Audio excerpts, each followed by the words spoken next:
The way you and I might take a selfie is by holding a camera out with our arm and taking a single image. The way the rover takes a selfie is a little more complex than that.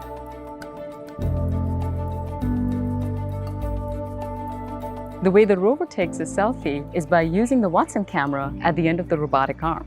But the Watson camera was designed to take close-up images of rocks for scientific analysis. And even with the arm fully extended, we can't cover the entire rover in a single image.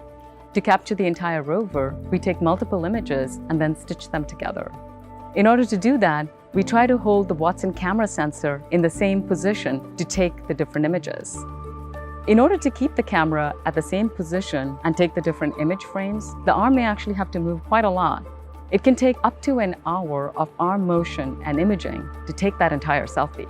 The reason you don't see the robotic arm in the selfie is because it's moving between the different image frames that we are taking. And we include enough overlap between the images so that when we stitch them together, we don't have to include the arm. Another exciting first on the Perseverance mission is the inclusion of microphones. For the very first time, we were able to record sounds of the arm moving as it was taking the selfie. You can distinctly hear the sounds of the brakes on the arm actuators clicking open and closed.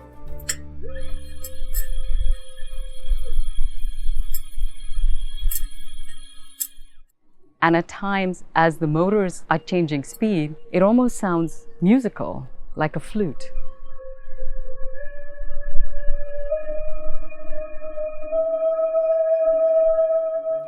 When a person takes a selfie, we just hold our arm up and take a single image.